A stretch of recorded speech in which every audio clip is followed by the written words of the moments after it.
An inspirational speech by Swamiji, Bhumananda Tirtha of Narayanashram Tapovanam, founder of the Centers for Inner Resources Development in North America, Malaysia and Delhi, and also the guiding force and inspiration behind the FRNV movement. Swamiji. Hari Om Tats. Hari Om Tats. Prithvi Sagandha Sarasasthathapaha Sparshi cha Vayur Jwalitam cha Tejaha Nabhassa Shabdam Mahata Sahaiva Kurvantu Sarve Picha Mangalam Hari Om Tats. Now I am supposed to give you a kind of an inspiring speech according to the organizers. What I have to say is that all of you have come here inspired by the ideal set by the Foundation for Restoration of National Values. Now we derive our inspiration from the core of the human personality, which always generates a spiritual grandeur and splendor. That apart, I think national, ethical and cultural compulsions arising from emotional persuasions and your rational notes are something very common. Now, we have the problem of enthusing the people with the spirit of national values. In any matter whatsoever for a good human being, the right compulsion will be enlightenment. So if we can arouse the mind and also enlighten the intelligence, I think any kind of an activity can be taken up by the individual and the society and even the nation at large.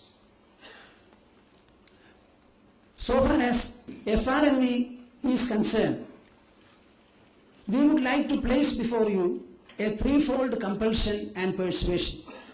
In the year 1947, we adopted a national motto.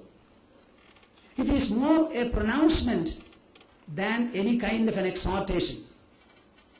It is on Satya and truthfulness that the whole universe exists. This should govern the human life as an individual, as a family, as a society, as a nation, and also as a globe. This is one point.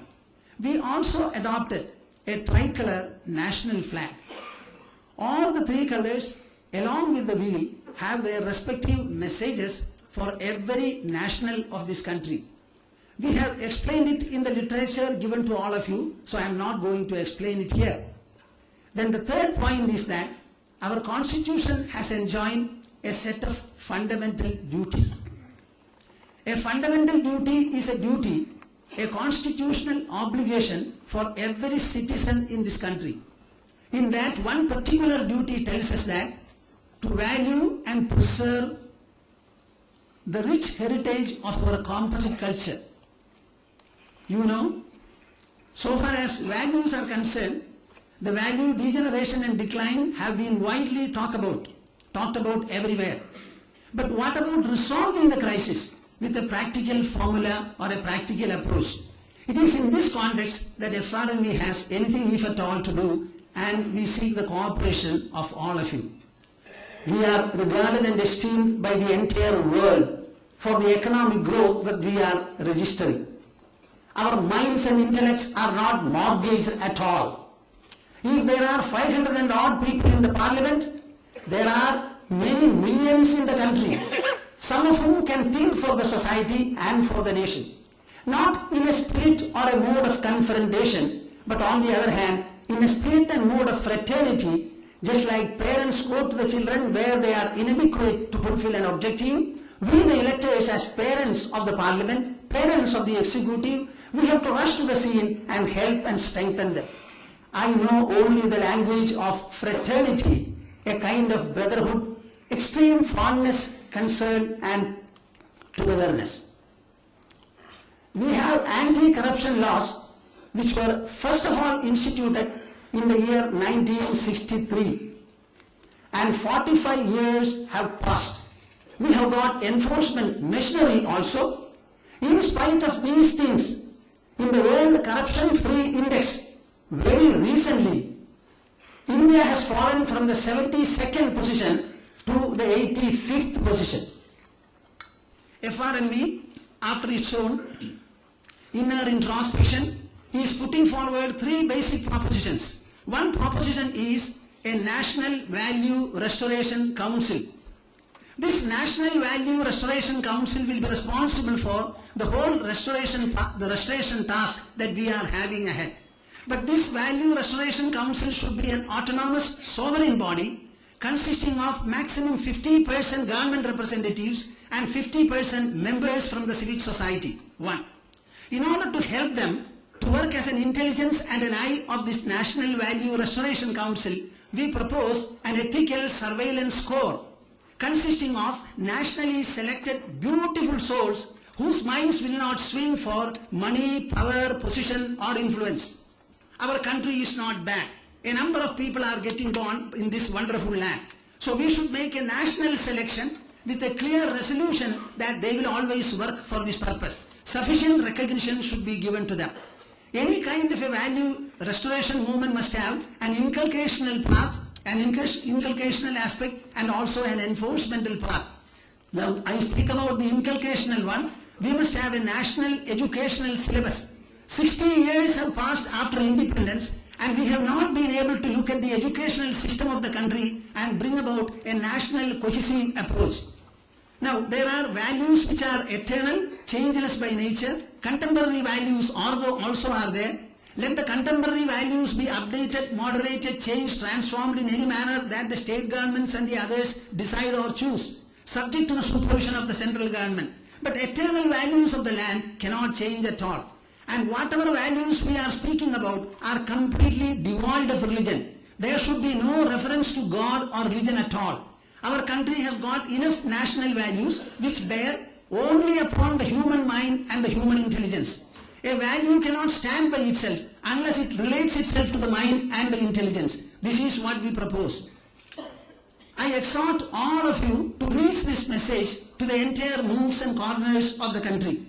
The purpose of the conference or the national beat is to generate a national thinking and perception in the matter. The matter has become so emergent that we cannot afford to keep quiet. So in the coming 2 days, I would like you to deliberate upon the subject. We already have had beautiful inaugural deliberations. I am very happy to hear to both of them. They were extremely good. They are going to set the tone of our discussions, the tone of our movements also. We cannot expect 2 greater representatives than the Speaker of the Lok Sabha and the Chief Justice of India. I think we have already won our objective. Any task well begun is half done. So that is one part. Your deliberations are going to shape FRNV's next steps in action. We have already proposed 3 with moderations, any kind of an updating, correction, intensification or otherwise we can adopt these processes. And I would like to tell you one thing. The one message with which I end is, I would like all of you to nationalize your mind and hearts. We are physically nationals of India, but mentally, intellectually and heart-wise, I don't think we are ample and abundant nationals of the country. So we should nationalize our thinking, nationalize our action. Everyone is a national. If you are a national, which nobody can deny, the next question I ask you is, as a national, can you think, speak or act in a manner which is injurious or detrimental to the growth and development of the nation? Let this question be asked of everyone and let everyone answer. On the basis of the findings that we make here, we propose to approach the Prime Minister, the President, the parliamentarians, the judiciary, all of them in order to ratify, confirm and help us in our process. So if all of you are going to support and join this, I am sure the country's cause, about which both of them have been very clear, can be certainly won, certainly achieved. I wish you all a good success. I embrace all of you and I would like you to have a spirit of national inspiration, national cohesion and national rebuilding. Let us go forward nationalizing the minds and hearts of people. Harihi Om Tat Sat. Jai.